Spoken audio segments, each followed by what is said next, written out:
Life rarely, and I mean rarely, unfolds exactly as planned. Divorce, the loss of a loved one, illness, retirement, career transitions, or unexpected financial challenges can change everything. Yet, with thoughtful planning and the right guidance, setbacks can become opportunities to create a stronger and more secure future. Today, we're joined by two remarkable, trusted professionals, peers, mentors, and just overall powerful women who help us do exactly that. So, we got financial advisor Sue Foley joining us from her farm. We were just speaking about that. And it sounds lovely. And of course, we got Marlene Doss, partner at Doss Law. So, ladies, when life doesn't go according to plan, why setbacks are a normal part of life, common life transitions, people underestimate the emotional impact of unexpected change, and why many people delay planning until a crisis occur. Sue, can we start with you? hmm What financial setbacks do you see the most often, and how can people begin rebuilding? I think, good morning, by the way. I think the three largest setbacks are number one, job loss, Mm, number two, divorce, and then number three would be death of a spouse or illness. And all three of those are traumatic, and a lot of them, I mean, the thing about divorce is that a lot of women know that maybe their marriage may end at some point, but don't really plan it, even though it could happen or it will happen. They still don't do a lot of planning because there's so much fear in the whole issue. And I would say that, Marlene, you would probably say the same thing, that women or men, they don't plan long term for divorce. What happens when that happens, we just have to um, then we start to plan immediately for all three of those situations. And as a financial planner, that's when I start to do a cash flow and budgets and try and get as much information from them as possible so that we can plan and bring some peace to them uh, for the future. wow, absolutely. And when it comes to financial, I'm thinking the rebuilding, right? Yes. Financial disclosure, I call it financial intimacy. It's hmm like we can speak about so many intimate topics with Yeah. our partners, yet financial. I mean, there are people who still do not disclose, how much money they're like, whether it's at early stages or down the road, like, how much money they have or how much their credit card balance might be, or any financial vulnerability or truth. Um, I've found that a lot of couples don't disclose debt.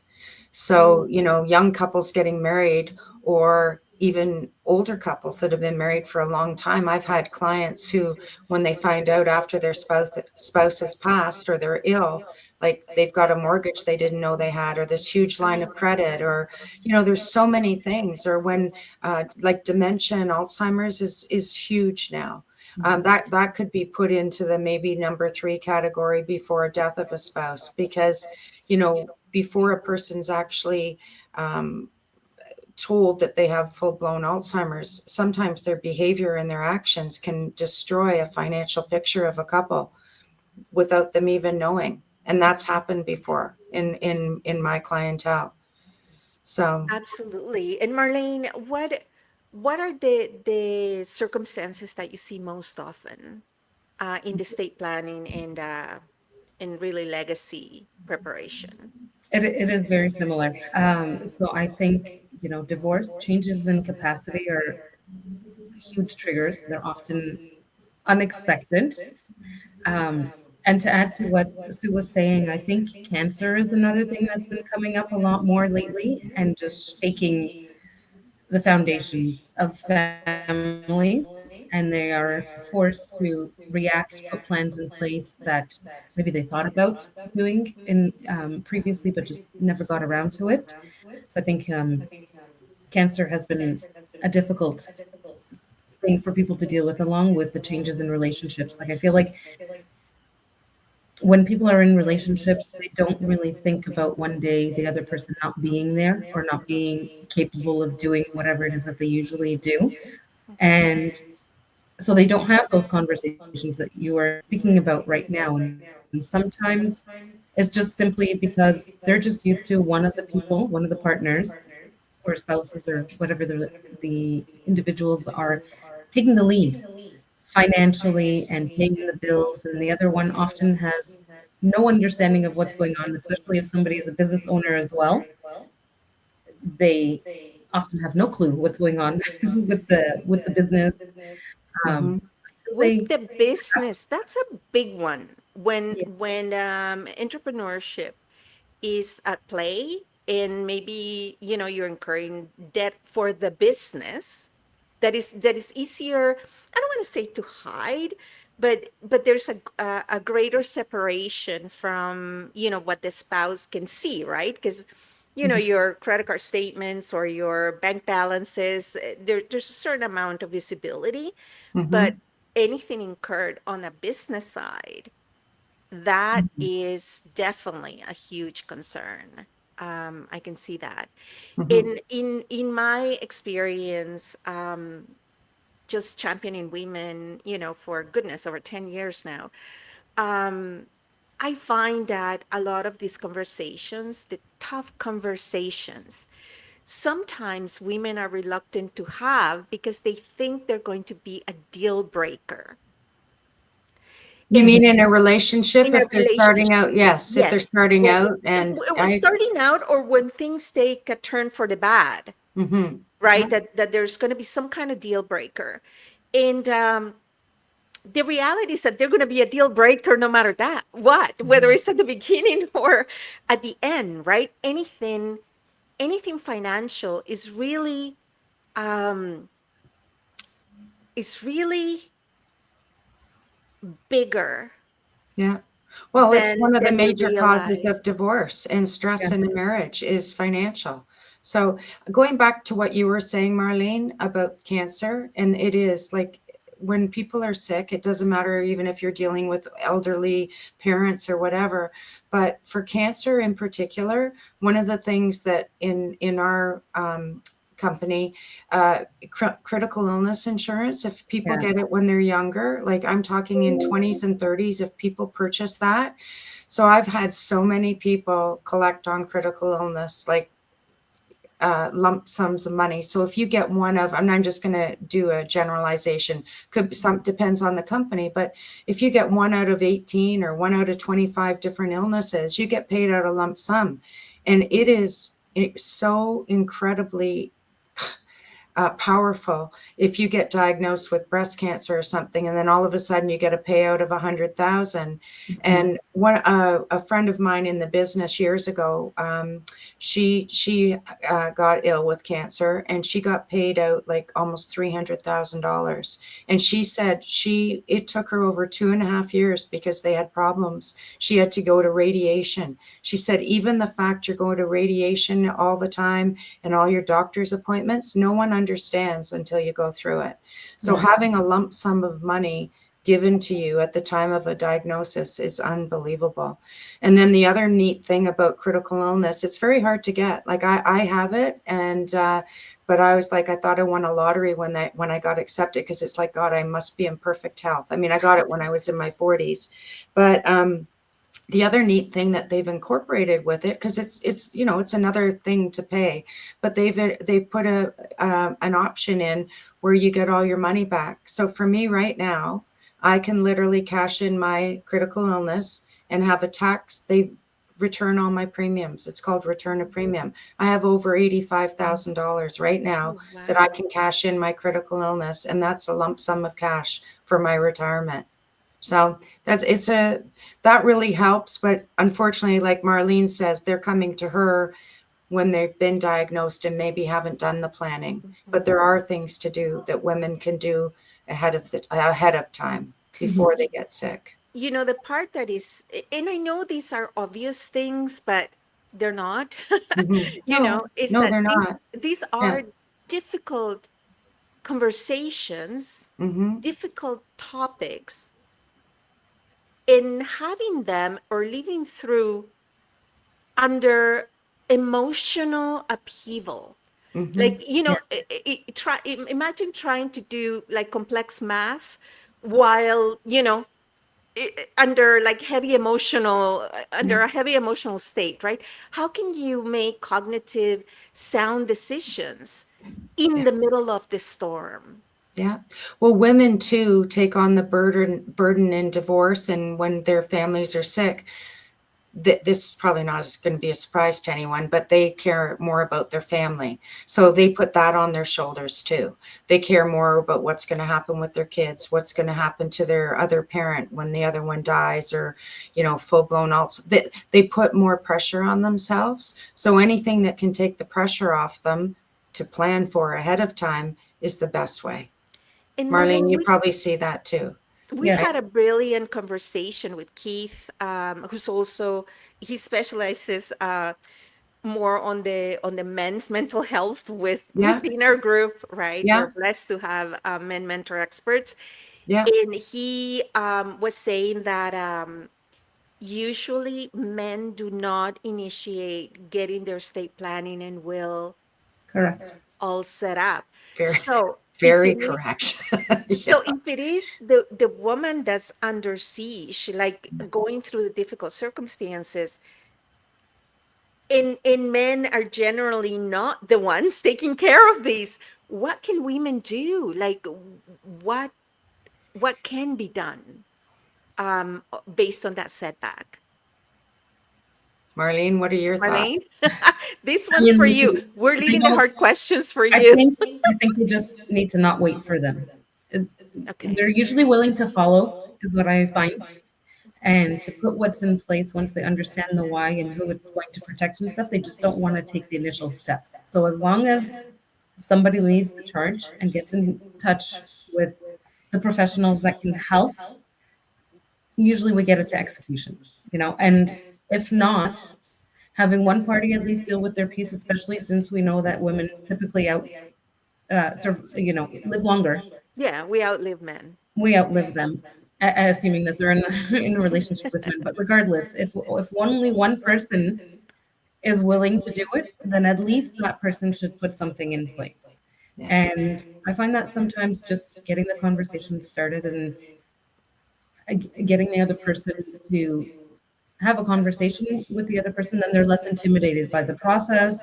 It doesn't seem so big and confusing and time consuming, etc. So just getting it started and having the initial conversation just to say, okay, this is what we're going to do. This is all I need from you to get it started. Let's put it in place. Once you have it in place, everybody can be at peace. And just reminding them, like, this is an act of love. This is your responsibility, Hmm. right? One day we're not going to be here. We don't know when that is, but it will be one day.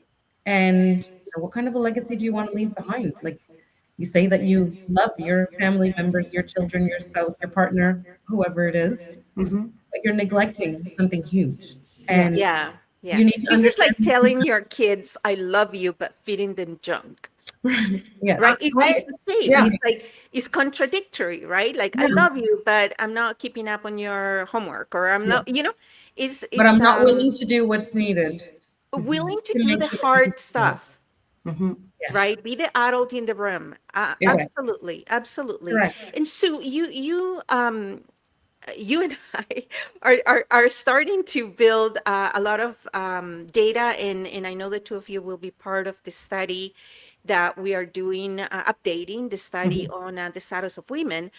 But am I correct in recalling that married men live longer than single men, and married women live shorter Yes. than single women? So the stat is 80% of men die married and 80% of women die single. Yes. Wow. Yeah. It's an alarming I thing. just got Yeah, like chills on my legs. I Like, know. I know. wow. So, I mean, the legacy is the women need to protect their future. And Mhm. I what I've found over the years is that you have a conversation, you're doing a financial review with a client and you ask them again, have you done your wills and power of attorneys? No, it's on my list. So I email people. I literally have a paper pending file of bugging people. But what I found is sometimes you just have to tell them the hard stories that have actually happened in my practice. My cousin was killed by a drunk driver. Didn't have a will, going through a divorce, left a 13-year-old. One of my clients was a professor at a university and said to me the week before, Sisu, I didn't need a will. The boys are in high school. And I said to him, no, you still need a will. And the next week he was hit by a car, lived, and it took his wife and I 2 years to get guardianship of his assets. Yeah. And then when he did die, then the will, everything had to be probated because he didn't have a will. So she lost to her children. Had to give a third of the estate away. So people do not realize the power of a will and the power of a power of attorney. But But yeah, instead of watching horror stories in the movies, just like, just talk to I'm me, talk serious. to me and Marlene. Yeah. Yes, honestly. This has to, we should have had a warning at the beginning of this episode. It's like Yeah. warning, like things No. that will keep you up at night. But And that, sometimes that's what people need to hear, that, Yes. that's I'll say right. to somebody, you love your parents so much, and you not having a will create such family conflict on both sides Yes. of your family if you guys don't have a will. So 100%. I'll Absolutely. often, and Marlene, you wouldn't want to hear this, but for younger people with no kids, I might have them go online and do just a will until they have a child or until they purchase an asset. Then I'll say you got to go to a lawyer. You have to go to a lawyer. And Honestly, Yeah. yeah, it's even before that. I mean, if they have you in place and you're talking to them about some of the tax implications and stuff, yeah, then it's a little better. But there's a lot more that's involved in the process than just going online and filling in, plugging in some numbers. Like people don't understand the roles of the trustee and the executor. They yeah, don't understand the impact on beneficiaries. They don't understand what happened yeah, when somebody passes away and all the things that have to be taken care of. And an online platform just doesn't explain that to you, you know? yeah. Yes. And, I'm and a lot talking of young people are kids that get turning. married and don't really have any assets, literally just Yeah. for that. But as Then soon if as anything, they need a proper power of attorney, is what you, I would oh, say. for And sure. that's still worth talking to somebody about because again, online you're not going to get the proper. Well, I was telling the boys, the gentlemen, they're not boys. I was telling the gentleman yesterday, actually, we recorded, so we'll air shortly. And I was saying that, having lived through a will, drama myself, I understand the power of them.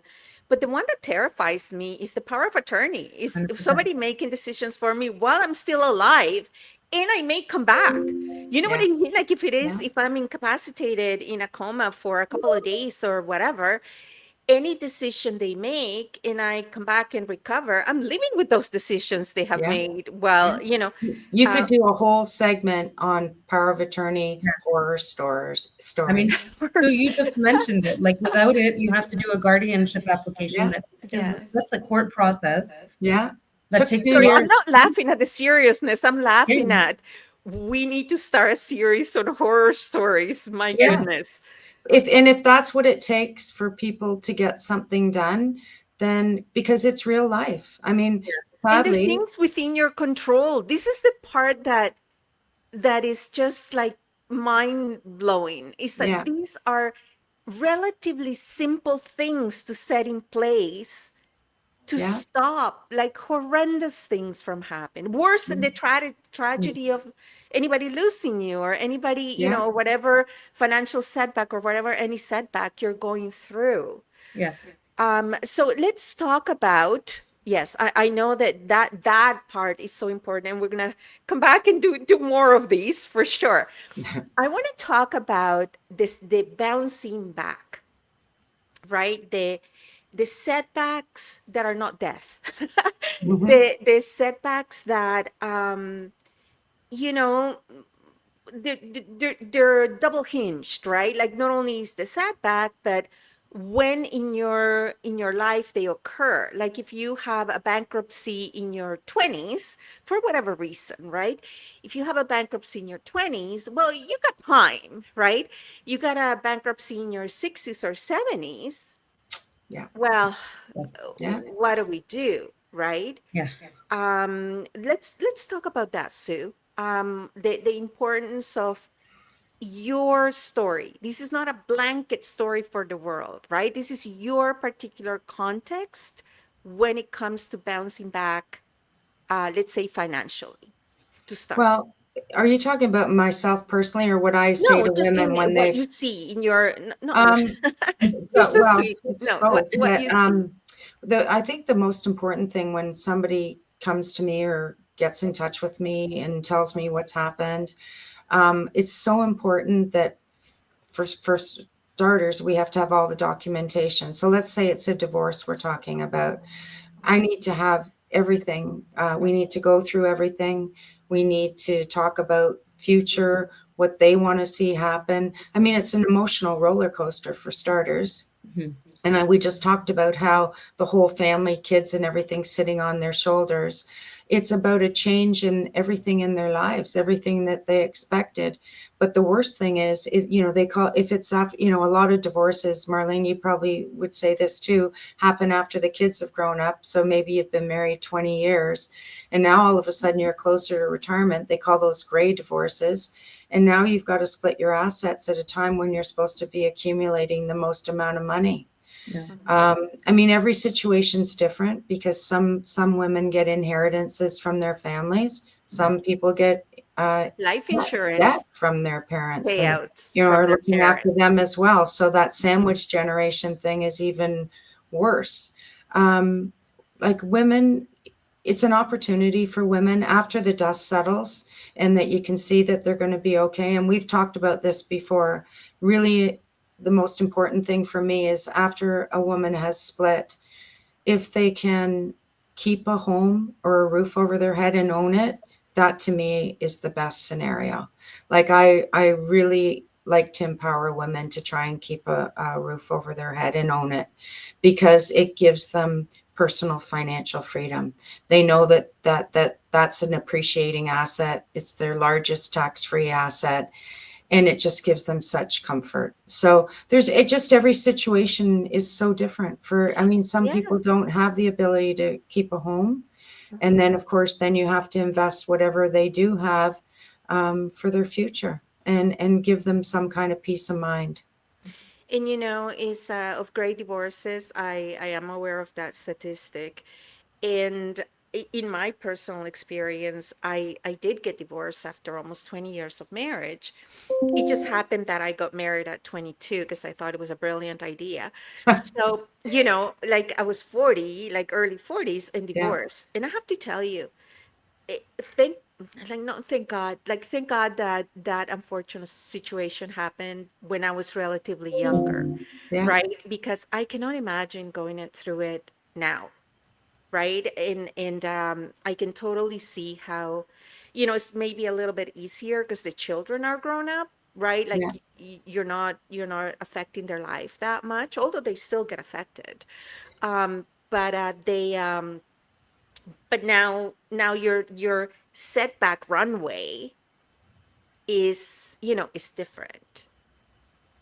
See, I'm going to say divorce is harder on older kids than younger Oh, do kids. tell. Okay. Well, that's my own personal Yeah, opinion. of course. Yeah, I just see it in my clientele with my own kids. I think it's harder. I was married 24 years, and yeah, I think I don't think it's easy at any age, and Oh, that's yeah, why of women take course. that and put it on their Of course. shoulders. All you think about is the effect that you're having on your whole family, and that's just a woman thing. I So, think, yeah, regardless, it's going to change the way the children view relationships. It hmm has to do Yes. financial security, you yeah, know, and especially if they don't get help with yeah, processing all of it and stuff. And I think a lot of people don't, partly because there might be a little bit of shame still attached to it, but I also feel like it's almost overly normalized getting a divorce and relationships ending, that is just something people just have to cope with now. I don't Yeah. know. I don't know if that's true. I'm just No, it's, you know what? the cons of it, but It is absolutely true. And I know culture has Mm-hmm. something to do with it. I know many cultures, like yours, Marlene, Mm-hmm. is very family oriented. Like you, community, family, like number one, right? And we went through, and it's only been in the last few decades that it was this big urge to leave home, right? Like opposite to, like, I am Hispanic, Latin Hispanic, and we don't leave home until you get married, right? It's like, Mm-hmm. so it's there's a true. greater sense of family. Like cottages are great for that, right? Because they bring the Mm-hmm. family together. If you got a pool in your backyard, it's great for that because they'll bring the kids and their children together. So anything you can do to try to keep that family unit as a team is so important, and it starts when they are young. Mm-hmm. For sure, for sure. We need to, especially now with so much automation and AI and devices, and everybody's connected, including the parents, right? Including the parents. Yeah. I had a situation with my puppy. Just It's not a puppy. He's 16, so he's like a dignified senior, and he ate something that made him sick last week. And when we were at the vet, he was saying, could he have eaten something that you didn't catch it, right? And I specifically said, I don't take my phone when I am walking the dog. It's like I'm not I'm not Yeah. doing the device thing. Like, you gotta be present, Mhm. especially, back to the being the adult in the room, right? So we need to have those money conversations. We need to have those legacy and responsibility, family responsibility conversations. And it's never too late to start. It's never too late to start. It may not be as impactful if you start later, but it's never too late to have them. So in our second chances, what is the best wish that you have when it comes to second chances for people that are dealing with the shame of whatever, losing a job or bankruptcy or divorce or illness? So people actually feel shame in illness, right? In not being able to be who they were, or not they're ashamed of, say, cancer, but there's an identity that has been lost, right? As to who they were. What is your wish that for people that are through that second chance, that are giving themselves a second chance, both financially and legacy and estate planning and that? So, Marlene, if you want to get us started, that'd be great. I think it would be to look at these events that we don't want or don't expect as an opportunity to reflect on what's in place and what's missing, and to actually take the necessary steps that perhaps have been procrastinated for way too long. To take it as an opportunity to regain control by putting all the things in place that need to be put in place, having the conversations that perhaps should have happened a long time ago. Make sure whoever needs to have an understanding of what you have or don't have and what you want, your wishes, are actually discussed and shared with the people that need to know it. Otherwise, not only are you flying blind, but they're flying blind. So if you have something that happens unexpectedly, as you said, whether it's a job loss, whether it's a illness, or the passing of somebody, or a temporary, ideally temporary, change in Well, your the power of capacity. attorney, yeah, Oh, that is And temporary. the same thing happened. My lights went out in my office. Just, oh, Well, you look lovely. oh, there we go. I didn't move, so that's so funny. That funny. is too fun. You gotta move Yeah, for I gotta September. move. Sorry. No, I think it's just so important for people to take that opportunity to reset and get organized. Okay, And that reset includes and definitely putting organize. at a very minimum, the power of attorney for property is one of the most important documents Okay. anybody will ever create. Yeah. Okay.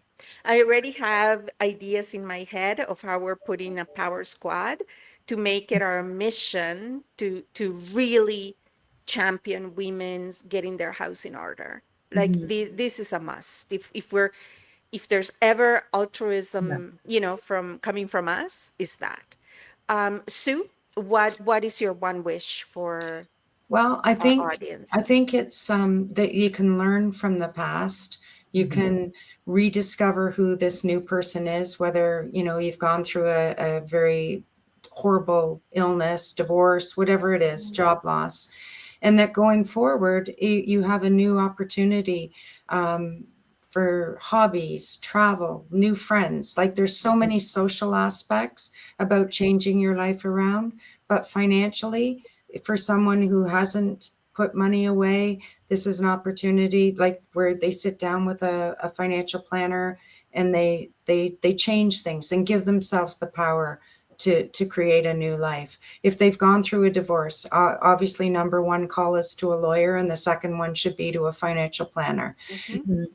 They can't be.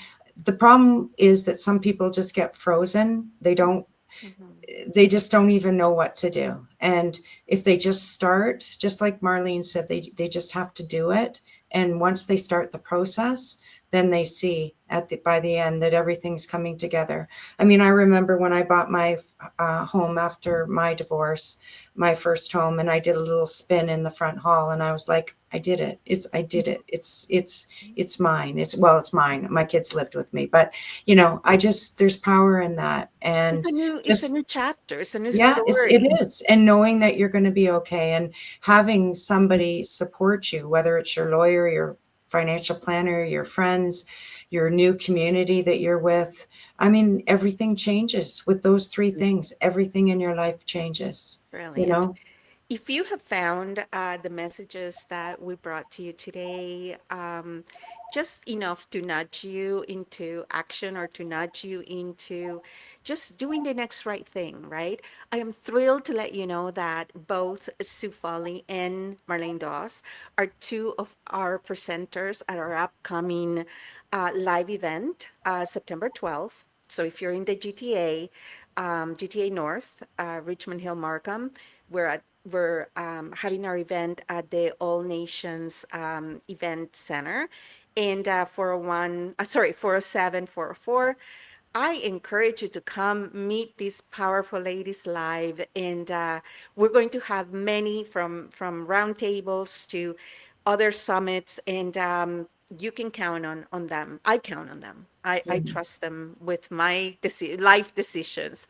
So I thank you, everybody, and we don't. I don't like scare tactics, but sometimes is they're a bucket of cold water. So is yes, we have to listen to the horror stories to make sure that they don't happen to us.